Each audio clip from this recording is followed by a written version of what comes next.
صلوا علی الحبیب.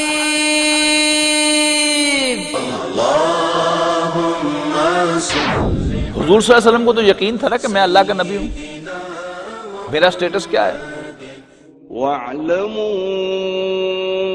أَنَّ فِيكُمْ رَسُولَ اللَّهِ. وہ قرآن جو تھا وہ براہ راست رسول اللہ صلی اللہ علیہ وسلم کے قلب پر نازل ہوا کہ رسول اللہ صلی اللہ علیہ وسلم بچپن ہی سے اللہ کو خالق مانتے تھے اور عبادت کے لائق مانتے تھے اور اس کی عبادت میں کسی اور کو شریک نہیں کرتے. الکریم اما بعد فاعوذ باللہ من الشیطان الرجیم بسم اللہ الرحمن الرحیم. هو الذی ارسل رسولہ بالہدی ودین الحق لیظہرہ علی الدین کلہ ولو کرہ المشرکون. سیرت النبی کا بیان کرتے ہوئے میں یہ کلمات ہر گفتگو کے آغاز میں کہتا رہا ہوں، لیکن پچھلی نشست میں اس کے معنی اور مفہوم بھی تفصیل کے ساتھ آپ کے سامنے آ گئے کہ یہ جو الفاظ 3 مرتبہ قرآن مجید میں آئے ہیں، هو الذی ارسل رسولہ بالہدی ودین الحق لیظہرہ علی الدین کلہ، یہ نبی اکرم صلی اللہ علیہ وسلم کی شان میں 3 مرتبہ آئے ہیں، جبکہ کسی اور نبی اور رسول کے بارے میں اس کے قریب کے کوئی الفاظ بھی قرآن مجید میں وارد نہیں ہوئے. حضور صلی اللہ علیہ وسلم کے ضمن میں جو بہت سی تبدیلیاں آئیں، ان میں سے ایک تبدیلی یہ تھی کہ رسول اللہ صلی اللہ علیہ وسلم کو بھی باقی پیغمبروں کی طرح اللہ نے پیغام دے کر بھیجا، اور آپ نے بھی انہی کی زبان بولتے ہوئے عربی زبان میں آپ نے اس کو ایکسپلین کیا، واضح کیا، اور جن لوگوں نے مان کے نہیں دیا ان کے خلاف ججمنٹ ریزرو ہوئی اور نبی اکرم صلی اللہ علیہ وسلم کو وہاں سے ہجرت کی اجازت دی گئی. اور پھر اس قوم پر عذاب آیا تو مسلمانوں کے ہاتھوں، حضور صلی اللہ علیہ وسلم کے ساتھیوں کے ہاتھوں انہیں سزا دی گئی. دوسری بات یہ ہے کہ ہمیں حضور صلی اللہ علیہ وسلم کی حیات طیبہ باقی جو نون پیغمبر ہیں، اللہ کے رسول ہیں، ان سے بالکل مختلف نظر آتی ہے. یعنی حضرت نوح، حضرت ہود، حضرت صالح، حضرت ابراہیم علیہ السلام اور حضرت لوط، حضرت شعیب، ان سب کا قرآن مجید میں بار بار ذکر ہے، لیکن ان میں سے کوئی بھی ہمیں سیف بدست میدان میں نظر نہیں آتا کہ وہ میدان میں اترا ہو فوج لے کر اور اس کے ہاتھ میں تلوار ہو، اس نے چیلنج کیا ہو میدان جنگ میں. ایسا ہمیں نہیں ملتا. حضرت موسیٰ علیہ السلام کی جو زندگی ہے وہ ہمیں باقی پیغمبروں سے مختلف تو نظر آتی ہے کہ وہ ڈائریکٹلی ایک بادشاہ کی طرف بھیجے گئے اور انہوں نے پہلی نشست میں جا کر اپنا تعارف کروا کے کہ میں اور میرا یہ بھائی ہارون ہم تیرے رب کی طرف سے بھیجے گئے ہیں اور تم بنی اسرائیل کو چھوڑ دو. یعنی اے ڈفرنٹ وے باقیوں کے مقابلے میں، ایبسولوٹلی ڈفرنٹ، کہ باقی پہلے قوم کو دعوت دیتے تھے، یہاں قوم کا کوئی ذکر ہی نہیں. حضرت موسیٰ علیہ السلام کو پیغمبر بنایا گیا اور پہلا حکم ملا اذهب الى فرعون، جاؤ فرعون کے پاس. لیکن حضرت موسیٰ علیہ السلام کی رسالت کے 2 فیز تھے. آپ کی 2 بعثتیں تھیں. آپ کی پہلی بعثت حضرت موسیٰ علیہ السلام کی فرعون اور آل فرعون کی طرف تھی، اور آپ کی دوسری بعثت بنی اسرائیل کی طرف تھی. فرعون اور آل فرعون کو آپ کی دعوت کیا تھی؟ اللہ کو مانو اور بنی اسرائیل کو آزاد کر دو.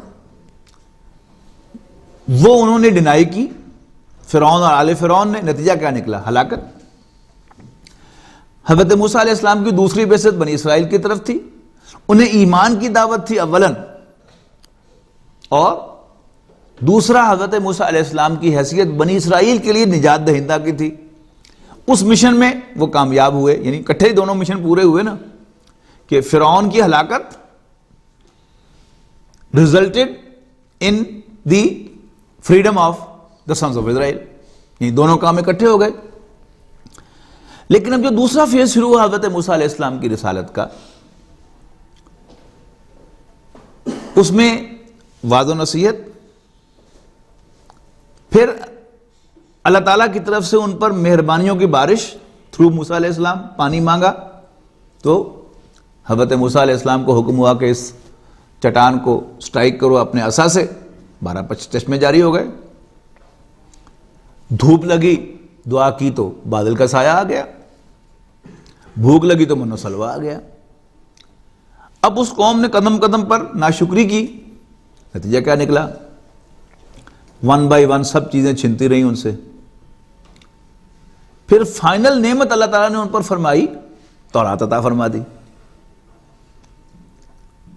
اب سب سے بڑی نعمت یہ تھی، اس میں کیا تھا؟ اللہ کے احکام تھے، پوری ایک شریعت تھی، حلال و حرام کا قانون تھا۔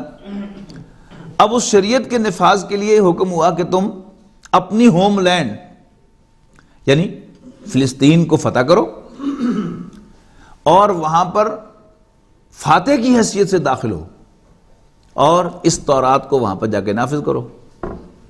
لیکن بنی اسرائیل، جس کو عادت پڑ گئی تھی معجزات دیکھنے کی، انہوں نے پھر تقاضا کیا کہ اب بھی کوئی معجزہ دکھاؤ، ہم نہیں لڑیں گے۔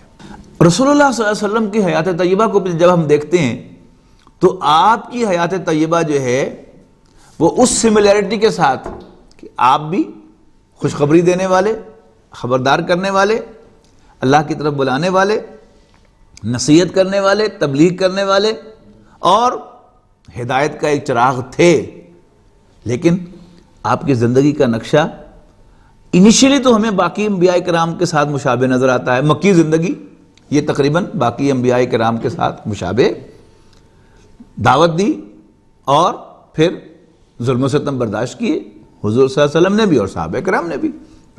جیسے قرآن مجید نقشہ کھینچتا ہے کہ مذاق اڑایا جا رہا تھا حضرت نوح علیہ السلام کا، ایسے ہی حضور صلی اللہ علیہ وسلم کا بھی مذاق اڑایا گیا ہے۔ کیا کچھ نہیں کہا گیا، بڑی چپتی ہوئی باتیں، بڑی ریڈیکیولنگ کمنٹس جو ہے وہ حضور صلی اللہ علیہ وسلم پر پاس ہوئے۔ یہ تو ہے سملر فیز۔ لیکن اس کے بعد ہمیں یہ نظر آتا ہے کہ حضور صلی اللہ علیہ وسلم جب مکہ مکرمہ سے نکال دیے گئے اور آپ کو ایک جماعت میسر آئی مہاجرین اور انصار کی شکل میں، جانثاروں کی، یعنی ایک میجر بریک تھرو جو تھا وہ یہ تھا۔ حضرت موسیٰ علیہ السلام کا یعنی ٹرمینیٹ کہاں ہوا؟ مشن، قوم نے لڑنے سے انکار کر دیا۔ اب رسول اللہ صلی اللہ علیہ وسلم کو اللہ تعالیٰ نے جو ساتھی عطا کیے، مہاجرین اور انصار دونوں کو ملا کر یہ جماعت بنی تھی، یہ جانثار تھے اور حضور صلی اللہ علیہ وسلم کے مشن پر یہ اپنا تن من دھن سب کچھ قربان کرنے کو تیار تھے، جو اس کا مین نیوکلیس تھا مہاجرین اور انصار کا۔ منافقین کو نکال دیجئے، وہ مین نیوکلیس کی بات ہو رہی ہے۔ لہذا یوں ہی نبی اکرم صلی اللہ علیہ وسلم کو وہ الٹرنیٹ بیس ملا مکہ مکرمہ کے بجائے، مشن تو وہی رہا۔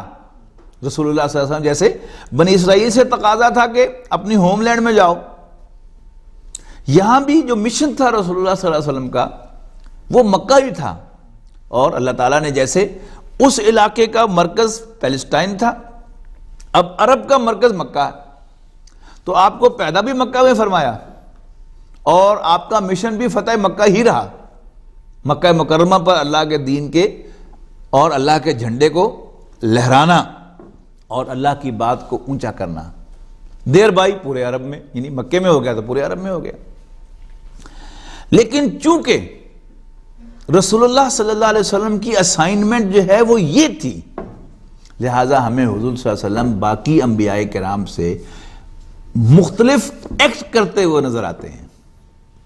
ورنہ اگر آپ کی بھی اسائنمنٹ باقی پیغمبروں کے ساتھ مشابہ ہوتی اور اتنی ہی ہوتی جتنا پہلا فیز تھا، تو پھر غور کیجئے کہ نبی اکرم صلی اللہ علیہ وسلم کو اپنی دعوت، اپنی تبلیغ، اپنی تبشیر، اپنا انذار اور اپنی دعوت کے لیے ایک نیا ایریا مل گیا تھا۔ یعنی اگر مکے میں مشرکین تھے یہاں مدینے میں یہودی آباد تھے، آپ ان کے اندر تبلیغ کو اپنا مشن بناتے اور نئے سرے سے ایک تبلیغی مشن کے ساتھ آپ مدینہ منورہ میں کام شروع کر دیتے. لیکن ہم کیا دیکھتے ہیں کہ نبی اکرم صلی اللہ علیہ وسلم نے مدینہ منورہ میں اس نیوکلیس کے ساتھ، وہ جو مہاجرین و انصار کی شکل میں اللہ تعالیٰ نے آپ کو عطا فرمایا تھا، وہ نیوکلیس، آپ نے اس کے ساتھ اب ایک نئی ڈائمنشن میں کام شروع کیا. اور وہ ڈائمنشن کیا تھی؟ مکہ مکرمہ کو فتح کر کے وہاں اللہ کے جھنڈے کو لہرانا اور اللہ کے کلمے کو سربلند کرنا. اب جب یہ بات لوگوں کی سمجھ میں نہیں آئی، یعنی لوگوں سے مراد میں ایک وائڈ معنوں میں کہہ رہا ہوں، میں دے بھی مسلم اور نان مسلم تو خیر وہ تو بیٹھے ہی اعتراض کرنے کے لیے ہوئے ہیں، تو انہیں چونکہ یہ چیز جو ہے وہ رجسٹر نہیں کی انہوں نے، اور نہ وہ رجسٹر کرنا چاہتے تھے، لہذا انہوں نے اسی کو بیس بنایا. یعنی جو اورینٹلسٹ رسول اللہ صلی اللہ علیہ وسلم پر کتابیں لکھتے ہیں اور مقالے لکھتے ہیں، ان سب کے اندر آپ ایک مشترک چیز دیکھیں گے کہ وہ حضور صلی اللہ علیہ وسلم کی مکی زندگی کو ون وے اور دا ادر اپریشیٹ کرتے ہیں، اور حضور صلی اللہ علیہ وسلم کی مدنی زندگی میں بحیثیت انسان آپ کو اپریشیٹ کرتے ہیں، لیکن بٹوین دا لائن رسول اللہ صلی اللہ علیہ وسلم کی رسالت کا انکار کرتے ہیں. مثلا یعنی ایک جو اورینٹلسٹ ہے وہ تو صاف الفاظ میں یہ کہہ دیتا ہے کہ محمد صلی اللہ علیہ وسلم فیلڈ ایز اے پروفٹ معاذ اللہ but succeeded as a statesman. اور منٹگومری وارڈ جو ہے وہ 2 والیوم میں حضور کی سیرت لکھتا ہے، محمد ایٹ مکہ، اور وہاں حضور صلی اللہ علیہ وسلم کی فیلیور ثابت کرتا ہے معاذ اللہ کہ ہی couldn't accomplish the goal. اور محمد ایٹ مدینہ دوسرا والیوم لکھتا ہے، دوسری کتاب، اور اس میں حضور صلی اللہ علیہ وسلم کو ایک بہت بڑا اسٹیٹسمین ثابت کرتا ہے اور ٹریبیوٹ پیش کرتا ہے، لیکن بٹوین دا لائن حضور صلی اللہ علیہ وسلم کی رسالت کا انکار کرتا ہے. حالانکہ یہاں یہ آیت جو ہم نے پچھلی مرتبہ تفصیل سے پڑھی تھی، یہ آیت ہمیں یہ بتاتی ہے کہ حضور صلی اللہ علیہ وسلم کی تو اسائنمنٹ یہ تھی. ایسا نہیں ہے کہ نبی اکرم صلی اللہ علیہ وسلم نے اپنا مشن چھوڑ کر انہوں نے کہا چلو وہ کام تو ہوتا نہیں، اب کوئی ورلڈلی مشن جو ہے اس کو اکمپلش کیا جائے. ایسی بات نہیں ہے. یعنی اگر معاذ اللہ کوئی ورلڈلی مشن ہوتا رسول اللہ صلی اللہ علیہ وسلم کے پیش نظر، تو فتح مکہ کے بعد آپ نظر آتے کہ آپ کوئی ورلڈلی گین اس سے لے رہے ہیں، ورلڈلی کچھ گین کر رہے ہیں، کچھ بھی گین نہیں کیا. نہ آپ نے کوئی پوشاک بنوائی، نہ آپ نے اپنے لیے کوئی تاج بنایا، نہ کوئی محل تعمیر کرایا. آپ کا سٹینڈرڈ آف لیونگ باوجود اس کے کہ عام مسلمان کا سٹینڈرڈ آف لیونگ اونچا ہو گیا، رسول اللہ صلی اللہ علیہ وسلم کے گھر میں وہی فاقہ، رسول اللہ صلی اللہ علیہ وسلم کے گھر میں وہی تنگ دستی برقرار رہی، آپ کا اختیاری فقر. اصل بات کیا تھی کہ رسول اللہ صلی اللہ علیہ وسلم کو مشن ہی یہ سونپا گیا تھا. آپ کی ذمہ داری تھی کہ آپ اس دین کو کل کے کل دین پر، کل نظام زندگی پر، یعنی گلوبلی اس کو ڈومینیٹ کریں. لہذا یعنی آپ کی سیرت ایک ہے، اس کے انڈیویجول واقعات، یعنی بار بار میں یعنی ان لیسنز کے اندر آپ کو متوجہ کرتا رہا ہوں کہ وہ ٹائم فریم جو ہے اس کو آؤٹ نہ ہونے دیں اپنے ذہن سے. اسی طرح اب آج ایک دوسری بات جو ہے میں آپ کو نوٹ کروا رہا ہوں کہ اس ٹائم فریم کے ساتھ ساتھ حضور صلی اللہ علیہ وسلم کا جو اسائنڈ مشن تھا اللہ کی طرف سے، وہ بھی آپ اپنے فوکس میں رکھیں گے، تب آپ حضور صلی اللہ علیہ وسلم کے جو ڈفرینٹ فیزز ہیں آپ کی حیات طیبہ کے، آپ ان کو کنیکٹ کر سکیں گے. اگر وہ فوکس جو ہے وہ آؤٹ ہو گیا آپ کا، تو پھر آپ کو یعنی وہ علیحدہ علیحدہ شخصیتیں نظر آئیں گی کہ یہاں اور ہیں، یہاں اور ہیں، یہاں اور ہیں، یہاں اور ہیں. نہیں، ایک ہی شخصیت اور ایک ہی مشن. آپ کی مکے میں دعوت اور تبلیغ بھی اسی مشن کا حصہ ہے. وہاں سے آپ نے کیا گین کیا؟ فیل نہیں ہوئے آپ رسول اللہ صلی اللہ علیہ وسلم وہاں پر، بلکہ آپ نے وہاں سے مہاجرین کی وہ جماعت جو تھی وہ ایکسٹریکٹ کر لی. جیسے دودھ کو بلو کر اس میں سے مکھن نکال دیا جاتا ہے، تو آپ مکے سے مکھن نکال کر جو ہے وہ لے آئے تھے مدینہ منورہ. تو دیٹ واز این اچیومنٹ. یعنی اس مشن میں جو رول حضور صلی اللہ علیہ وسلم کے ان مہاجر صحابہ نے ادا کیا ہے وہ کسی اور نے ادا نہیں کیا. تو آپ مکہ مکرمہ سے بھی کامیاب نکلے تھے. یعنی اس مشن کو سامنے رکھیں تو آپ کامیاب نکلے تھے، اور مدینہ منورہ میں بھی آپ کی ہر موو جو تھی اس ڈائریکشن کے اندر تھی، اور ہر موو جو تھی وہ سٹیپ فارورڈ تھی. آپ نے مسجد نبوی بنائی تو مرکز تعمیر ہو گیا. آپ نے مسلمانوں کی جو دو گروہ تھے مہاجرین و انصار، ان کو یکجا کیا محاقات کے ذریعے سے. آپ نے میثاق مدینہ کیا تو یہودیوں کو باندھنے کے لیے، اسی مشن کے لیے. اور پھر نبی اکرم صلی اللہ علیہ وسلم نے اگر باہر جو ہے وہ مہمیں روانہ کی، جن میں بعض میں خود بھی شریک ہوئے، تو وہ بھی اسی مشن کے تحت تھا. پھر غزوہ بدر ہو، غزوہ احد ہو، غزوہ احزاب ہو، یعنی وہ ساری جو ہے وہ مکہ ایم تھی نا. اور اب 10 سال کے لیے معاہدہ ہو گیا، صلح حدیبیہ جو ہم نے پچھلی مرتبہ پڑھی تھی. 10 سال کے لیے معاہدہ ہو گیا کہ 10 سال تک ہم جنگ نہیں کریں گے. آپ کا اپنا نظریہ ہے، ہمارا اپنا نظریہ ہے. You have the right to promote yours and I have the right to promote mine. لیکن ہم آپس میں لڑیں گے نہیں. ایک سٹیپ اور فارورڈ کہ جو عرب کے مختلف قبائل ہیں وہ بھی آزاد ہوں گے. To become your allies or to be our allies. ہم اس پر اعتراض نہیں کریں گے. اب جو ہی رسول اللہ صلی اللہ علیہ وسلم کو یہ نو وار پیکٹ سے، یعنی وہ جو ایکٹیو لڑائی تھی اس سے کچھ ریلیف ملا، تو فوراً نبی اکرم صلی اللہ علیہ وسلم نے مختلف سلاطین کی طرف اسلام کا پیغام بھیجا. یعنی اب صلح حدیبیہ کے فوراً بعد نبی اکرم صلی اللہ علیہ وسلم نے مختلف بادشاہوں کے نام خطوط بھیجے. مثلاً سب سے پہلا خط جو آپ نے روانہ فرمایا وہ نجاشی کے نام تھا. نجاشی شاہ حبش، اور یہ پہلے بھی آپ کے قدردان تھے، عیسائی تھے. انٹل ناؤ یہ عیسائی تھے، لیکن اب رسول اللہ صلی اللہ علیہ وسلم کے خط جانے سے وہ باقاعدہ مسلمان ہو گئے. پھر یہ خط جو ہیں ان کا، یعنی ایک ان میں سے آپ کو کم سے کم میں چاہتا ہوں کہ مضمون اس کا ضرور پڑھ کر سنا دوں تاکہ آپ کو اندازہ ہو جائے کہ اس میں رسول اللہ صلی اللہ علیہ وسلم کیا پیغام انہیں مختلف بادشاہوں کو دیتے تھے. بسم اللہ الرحمن الرحیم.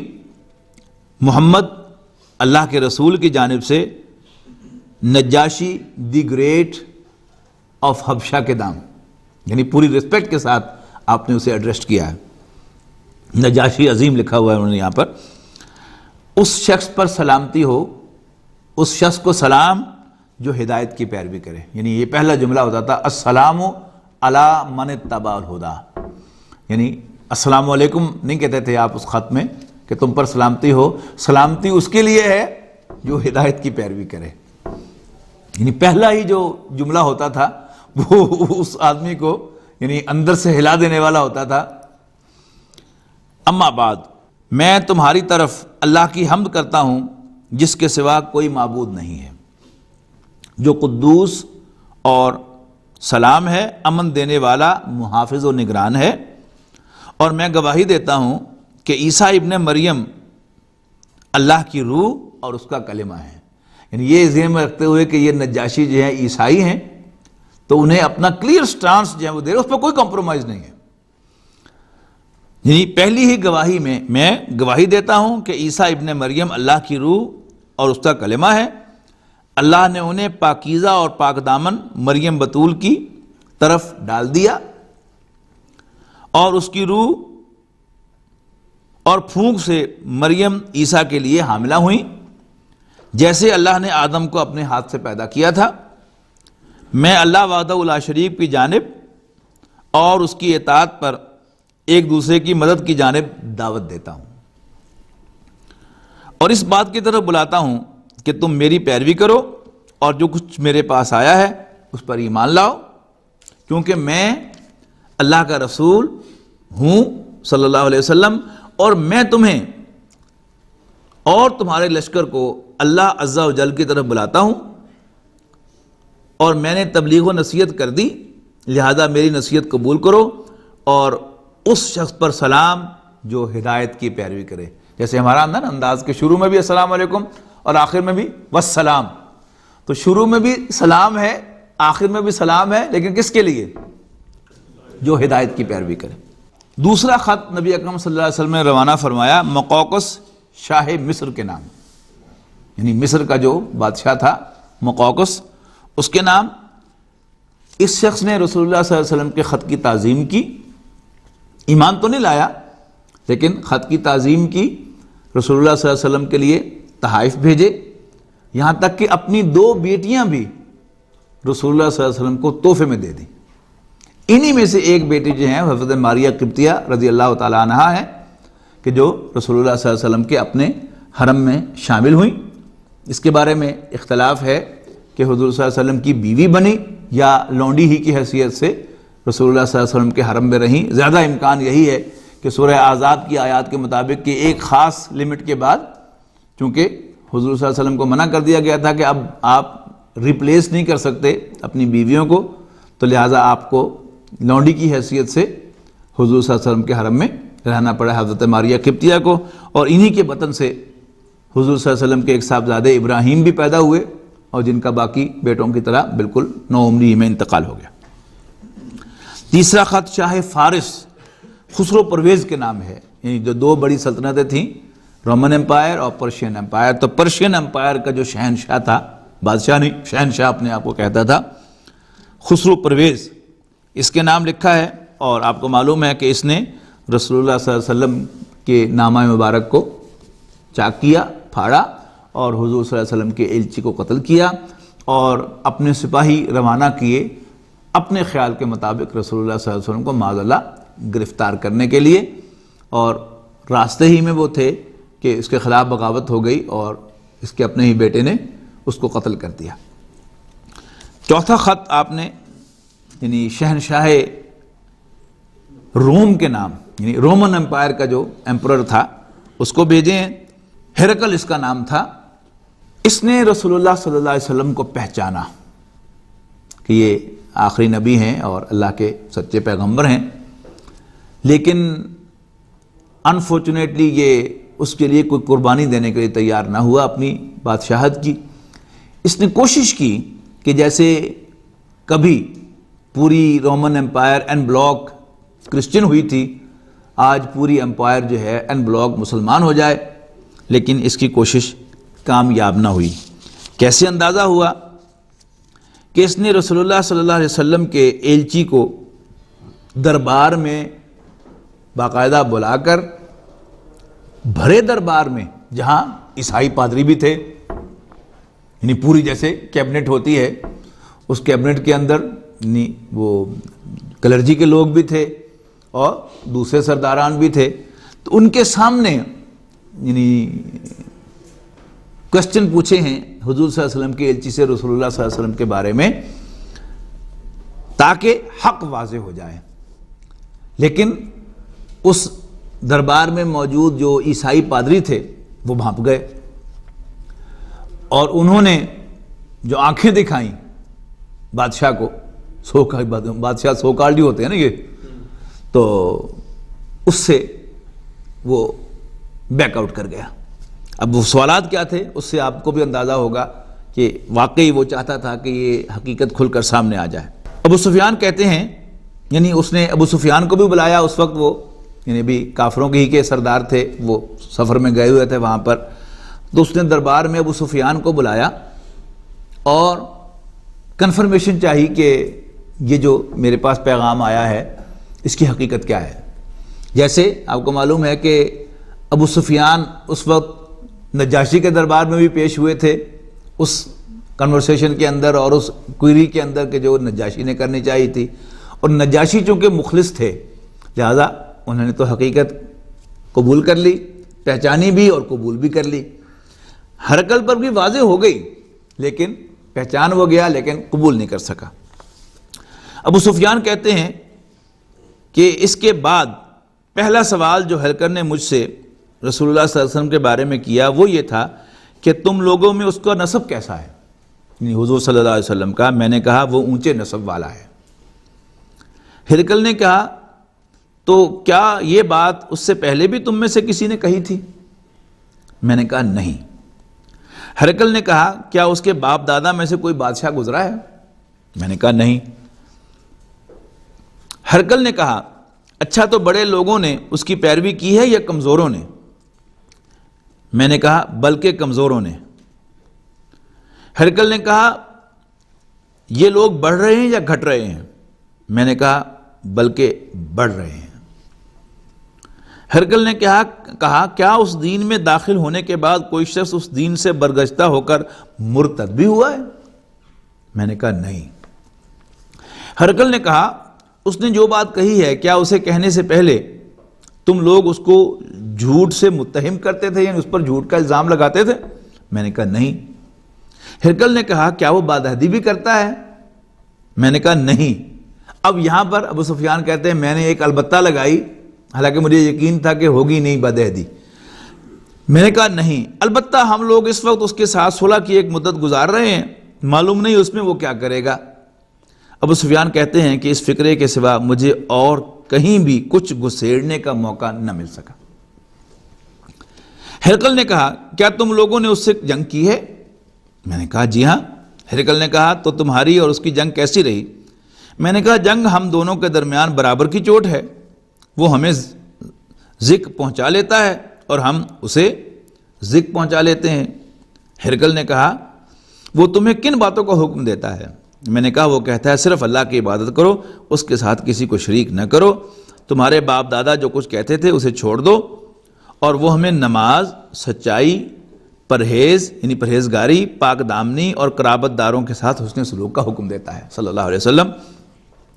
اس کے بعد ہرقل نے اپنے ترجمان سے کہا تم اس شخص یعنی ابو سفیان سے کہو کہ میں نے تم سے اس شخص یعنی نبی صلی اللہ علیہ وسلم کا نسب پوچھا تو تم نے بتایا کہ وہ اونچے نسب کا ہے، اور دستور یہی ہے کہ پیغمبر اپنی قوم کے اونچے نسب میں بھیجے جاتے ہیں، اور میں نے دریافت کیا کہ کیا یہ بات اس سے پہلے بھی تم میں سے کسی نے کہی ہے؟ تو تم نے بتلایا کہ نہیں۔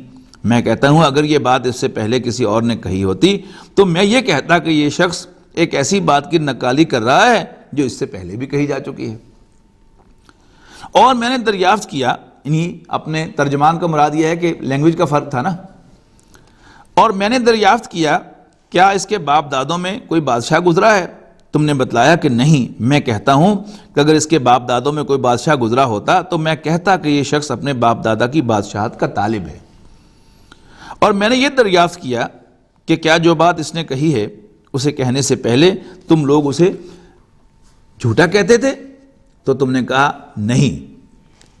اور میں اچھی طرح جانتا ہوں کہ ایسا نہیں ہو سکتا کہ وہ لوگوں پر تو جھوٹ نہ بولے اور اللہ پر جھوٹ بولے۔ یہ دیکھیں کتنے انٹیلیجنٹ اس کے انالیسز ہیں۔ میں نے یہ بھی دریافت کیا کہ بڑے لوگ اس کی پیروی کر رہے ہیں یا کمزور؟ تو تم نے بتایا کہ کمزوروں نے اس کی پیروی کی ہے، اور حقیقت یہی ہے کہ یہی لوگ پیغمبروں کے پیروکار ہوتے ہیں۔ میں نے پوچھا کہ کیا اس دین میں داخل ہونے کے بعد کوئی شخص برگشتہ ہو کر مرتد بھی ہوتا ہے؟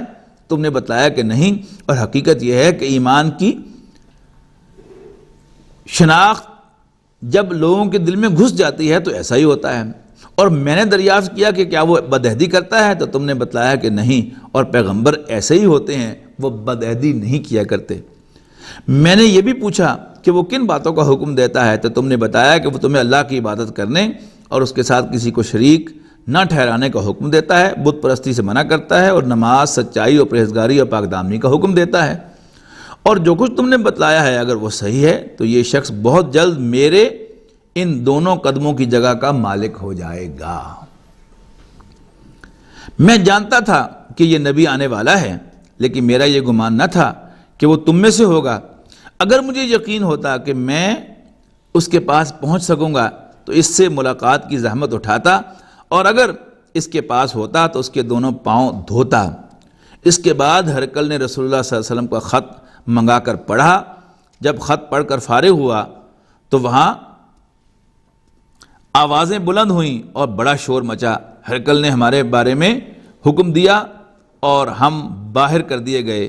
جب ہم لوگ باہر نکل گئے تو میں نے اپنے ساتھیوں سے کہا، ابو کبشہ کے بیٹے کا معاملہ بڑا زور پکڑ گیا، اس سے تو بنو اظفر یعنی رومیوں کا بادشاہ ڈرتا ہے۔ اس کے بعد مجھے برابر یقین رہا کہ رسول اللہ صلی اللہ علیہ وسلم کا دین غالب آ کر رہے گا، یہاں تک کہ اللہ نے میرے اندر اسلام کو جاگوزی کر دیا۔